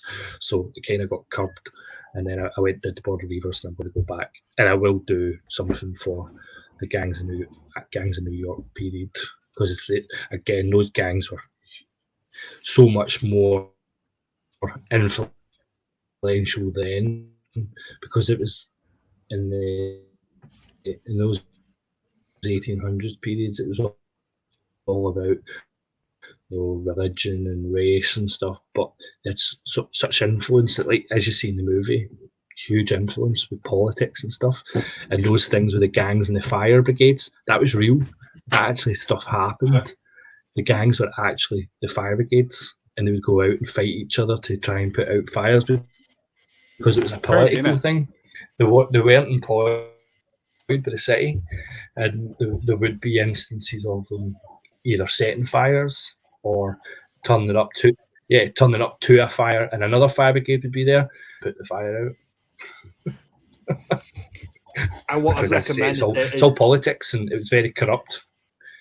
I was going to say that the books by Herbert Asprey, just definitely recommended reading. Absolutely, just when I started reading their books, I can read for hours. Yes, you cannot put them down.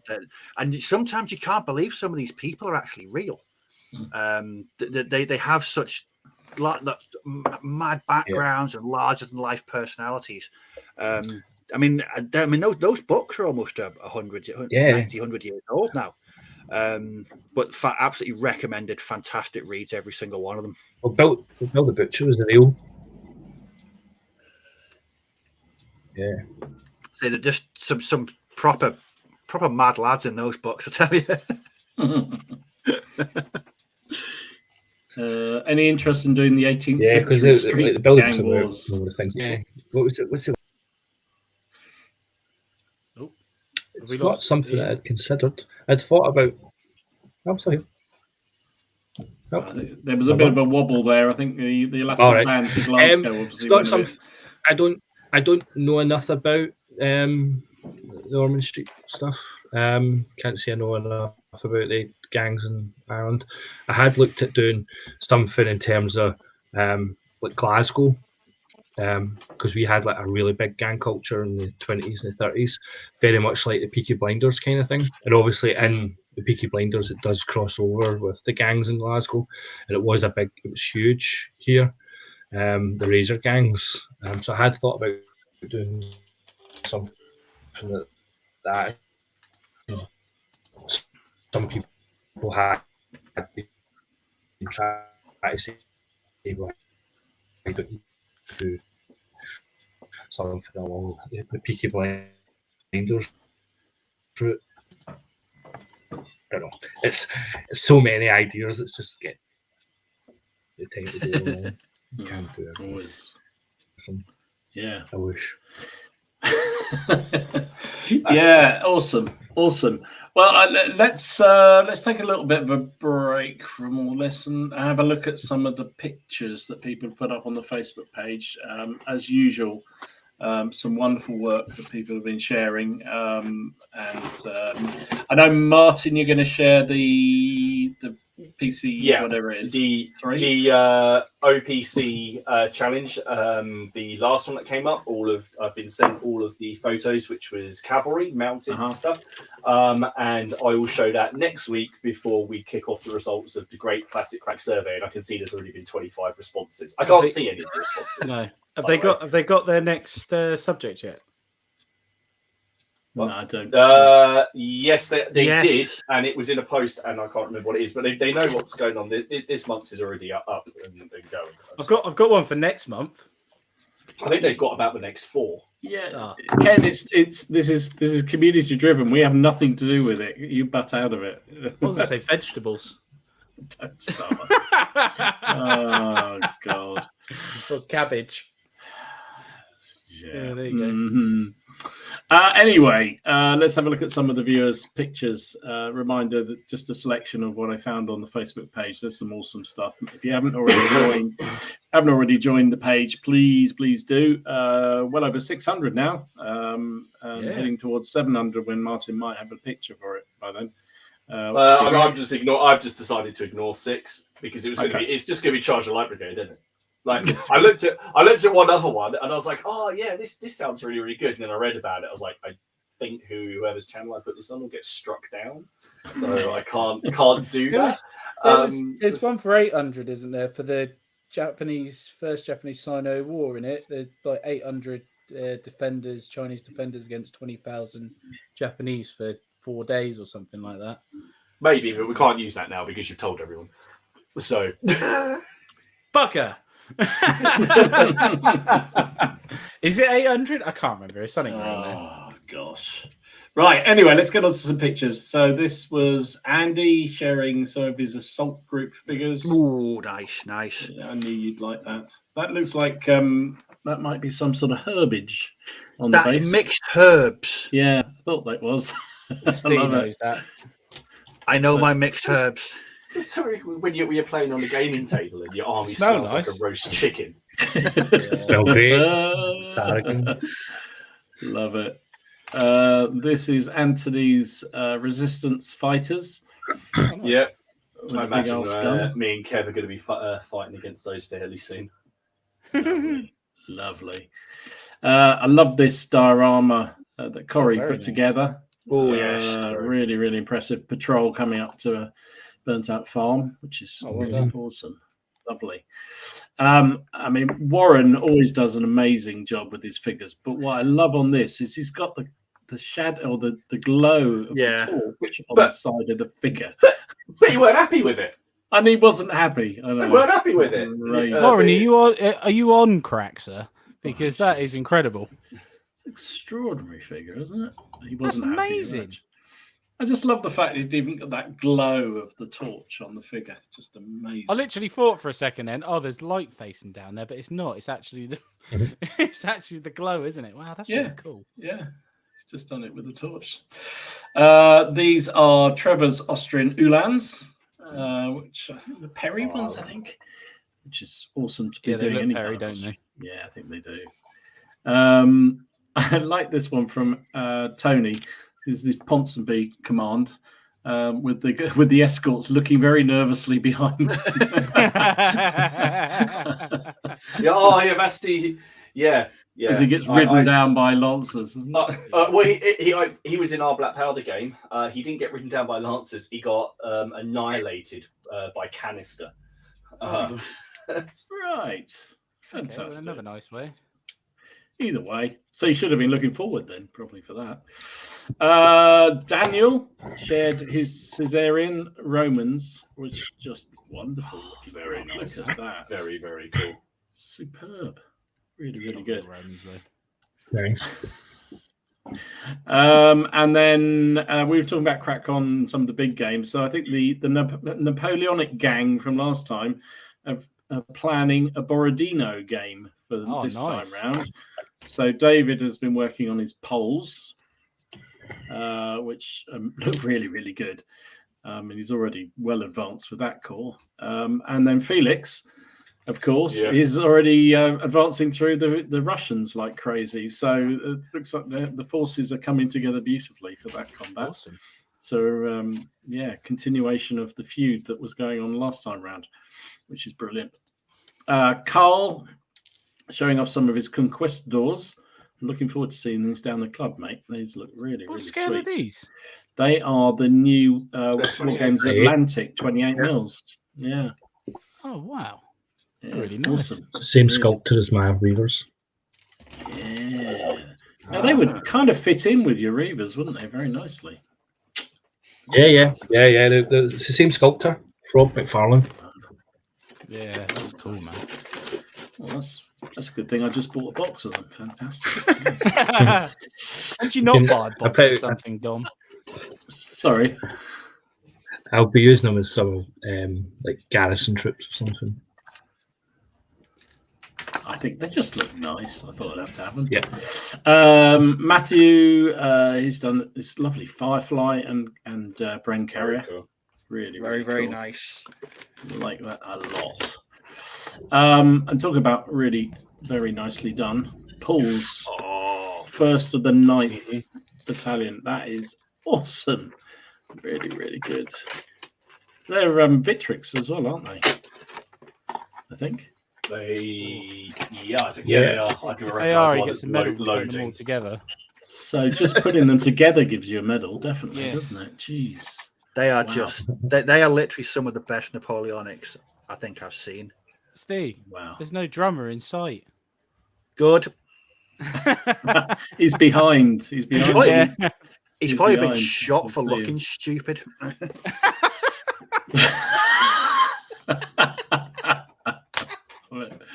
Talking about awesome. This Oh, wow. this That's incredible. dispatch rider Roy pulled together. It's a 1/35th scale model, Ooh. which is going to be part of a diorama that he's putting together. I mean, Oh, that's really just nice. amazing. Really, really good. And Rodri has done some weird shit. Oh, They are- classic RTB. Oh, that's really cool, man. I like them. I just love the fact they're so matte black. I've no idea what they Yeah, are, it's what they do, awesome. but they're just it's amazing the matte black on that. Christmas Yeah, what- 1991. I woke up to a box of them waiting for me underneath the Christmas tree. I was 11 months old, Steve. Shut up. I don't Space Wombles. I don't know what chapter that is though. They're Iron Fists. I think you said they're Iron Fists or Iron Warriors. Oh, okay. Oh, is that a hat? Oh, yeah. There's a hand on the shoulder pauldron there. Yeah, that's really cool, though, isn't it? I love the glow from the eyes. Mm-hmm. That's really, smart. really good, isn't it? Yeah, well done. And then Don has been continuing with his War of the Roses. This is Thomas Burrow and James somebody or other. Harrington, that's it. They look amazing. Really, nice really good. livery. I think he's Very planning nice to do a livery Wars of the coats, Roses game at CrackCon 3 as well. So, yeah. Oh, my goodness. So many games to play. And this, I thought, these if the British were good, these from James are almost as good, but they're French. So they can't be, yeah, Dom. So they can't be as good. But they are very good. That's the 30th line, I think he said. Just a brilliantly done. And nice then the trousers. Nice I just love I love the variety in the figures and the different trouser colors. The mud is not overdone either. It's brilliant. Really, really good. Yeah. And I'm going to finish up with this that Steve posted. Was a massive Quatre Bar game using General Dame rules, which just if you can't help but get excited about seeing a massed game like that, can you? Just no, awesome. You cannot. They're 36-man battalions as well, by the way, aren't they? I haven't even counted them up, but probably they look like they probably are. 8, 12. Yeah, they are. Wow. Yeah. There you Gone for it. Gone for it. Big gone all out with that one. Certainly has. They're awesome. And the other thing, I hope he doesn't mind me showing this, but I just wanted to because I thought it was absolutely awesome. Joshua, a long-term supporter of the channel, does some awesome painting. He showed off in playing with real soldiers. So yes. So he was part of the Jubilee Tripping of the Colour. Was it last Saturday, wasn't it? I think it was in London. Yeah. With all his real shiny buttons. Absolutely fantastic. Well done, Joshua. I literally thought awesome. I can see myself in that from here, from Southampton. It is incredibly shiny. The shine on that is just awesome, isn't it? So that's there you awesome. Go. That's Joshua. Fantastic stuff. So thank you very much, everybody who shows off their work. As usual, really, really good to see. Really good to see. So we've got about 8 minutes left, I think. So time to find out what Ian's got planned for the future. What's coming down the line? What's the next thing after the Austrian successions and the Reaver wars? And what's your project that you just have a real hankering to do? For myself or actual figures? Both. Yeah, do both. Yeah. I'm kind of going back down the English Civil War route, or what was happening in Scotland at the time, with Montrose and the Covenanters. After having a chat with Simon Miller on his two strongest, his King and Parliament rules, and he was obviously talking about doing a supplement.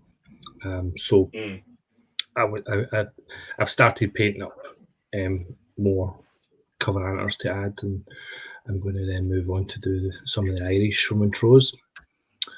No, I'm more up Old Down period, 1645 period, rather than Killiecrankie, which is a little bit later. In terms of future ranges, I'm not too sure. It's getting we're looking at converting a garage and stuff because my house is getting taken over with boxes and boxes of packs of figures. So I need a better solution. So I don't know. I had thought about, as I said, about doing an Elizabethan Irish range. Maybe still not too sure. Or again, maybe doing English Civil War, but again, the Montrose stuff and getting it right. There is some stuff out there, but again, it's just one of those things. I'm never convinced that it's fully the way that I would have done it, if you get me. Mm-hmm. Yeah. So maybe do something like that. I don't know. See, I'm going to continue to grow the War of Austrian Succession. Still a lot to go there, and then see where it takes me. Everything always depends on how successful the stuff is. The more, because as I say, I'm not I'm not really doing this to make money. I've always maintained if the range can look after itself, it'll continue to grow. And that's what it does. It does look after itself. The flags make a lot in terms of what I can do with the figures. So I can probably do more with the figures than they're probably going to make me back. So I just keep sending the money down to the sculptors and telling them to make them more figures. What about in terms of flags? What do you think your next size of thing is going to be for that? What have I got up here? So I need to add the Flodden stuff for the English. So I've got that up here. I'm adding more stuff to the Napoleonic Spanish. I'm just looking at my to-do list. British cavalry for the Napoleonic Wars is another one that I keep getting asked for all the time. Saxony flags for the Napoleonic Wars. I do the cavalry flags, but I need to do the infantry. And I've also got here's the English Civil War cavalry. So I already do a load, but I've got lots that I've had drawn for about a year and a half, or maybe pre-COVID. Jeez. Oh, really? Yeah, and I've just sat there. I've never put them on the website because of the way that you try and do it. You try and group. Well, if you do one flag, you try and get another flag to go with it. And I'm trying to do it in a way that it makes sense. You know, that there's certain troops that would probably have fought near each other on the battlefield. Please, more CW cavalry. Yeah, there's more. I've got loads. I just need to get them on the website. Just ones that I've never released. I've got this. I always end up doing things like that. We've got you basically folders. Just teased him so much there. I've got them, but I've just not 17th century French 17th century Polish flags. It was a rabbit hole, as I said. I tend to go. I went down one the other day with the Polish, and I've always wanted to do it because I do the ones for the Hussars. And obviously everybody wants them because they look cool. But there's so many flags to do for the infantry, the Polish, that I want to add to make sure that I'm covering them as well because they were a big part of it. So they are on they will be going on the to-do list soon. There's something else somebody was asking for. I need to do more War Austrian Succession. 30-year war flags. 30 years war flags. Everyone loves 30 years war. Yeah. People go crazy for it. Yeah. I love it. Oh my god, Miller. Oh dear, Miller's got moist already. Oh dear. It's all right. It's all right. I like James's comment directly below it. I think that's even better. He means, just lots of parliamentarians. That's all he wants, really. I do have a lot of parliamentarian ones. Awesome. Hopefully, I can get that. I just need to get organised with the English Civil War stuff and get them laid out on the sets that I'm going to do and get them on the website. How many flags just for yourself? Never released the range. I've done flags for people that I've never released. Just flags that probably really don't fit in with any range, and I'm just doing them as like a one-off. Yeah. But it's hard to do that because, as I say, I've got so much going on, and you always feel bad. Yeah. If you feel bad if someone's going, "Can you do this or add this to your range?" and you would really like to, but you can't, and you feel as though saying no to them, you've really let them down. Do you ever do that though? A custom like flag service, someone pays you a set amount of money that you'll do a flag for them. No, because what I try and do, if people give me suggestions, I will try and add them to the range if I think that totally fits in, or it's one that I'm missing, because I've got like a huge list of flags that I really want to add or periods that I want to add, and if someone comes along and says I would really like this, I'll go. People have offered to pay, and I don't do it.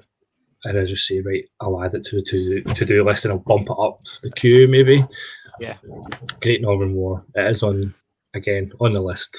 It's a huge list. I don't know what you do with your time, Ian. I mean, full-time job, family, other commitments, and a flag, and now just doing miniatures on top. I mean, and just do that as well. And doing podcasts. Really. And do podcasts, yes. That as well, yeah. Awesome. I'm painting. I paint. And playing. And playing. Yeah. And playing games as well. Yeah. Yeah. How do you do it? You must be a time traveler. That's all I can say. Awesome. We really, really appreciate you coming on tonight. Thank you. It's That's really been a good to pleasure. get an insight into Thank what you. you do Cheers, and Ian. the processes going on. I wish you every success with the. Well, I know the Kickstarter, this current Kickstarter, is a tremendous success anyway. So, but anybody else who wants to get into it, you've got 3 days left. So do, because it's fantastic. It looks really, really awesome. So appreciate that immensely. Thanks for coming on. Guys, anything else planned this week for you guys that we need to be? No? Everyone's looking blankly. No? All right, no, nobody's doing anything. Bolt action in Vietnam. Bolt action in Vietnam. I'm going to try. I might even try and tackle those foreground buildings as well. Ooh. More Lovely, painted little gentlemen. 4mm May. No vegetables, please. No vegetables. No. What about you, Martin? What you got up to? I don't know. Sorry, I'm coming to get my I paint, don't. man. I can't. Oh, I've got. I'm playing 0200 hours. Sorry, I'm doing that. Oh, you're playing that? I'm going to Oh, play our first game of that. Yeah. So, well, yeah, I'll have the whole thing set up, and I want to see how it plays because I went through the rule book, and it just looks very, very straightforward and fun, and I want to see how badly I can lose. So, it's degrees of badliness, isn't it? Yeah. I just like the army picking. I think the way you can't have too many people. You know, you'd have to take the choice of whether you want at a low point game a sniper rifle or an LMG. You can't have both. You've really got to be picky about what you take in, and I will make that wrong choice. Yeah. I can tell you what that is. Don't ever take a sniper against Dom. Just no Never. point. You're going to lose. You lose. Yeah, A snipe out, you're going to lose. Awesome. Well, and next week is on Martin's channel for the show.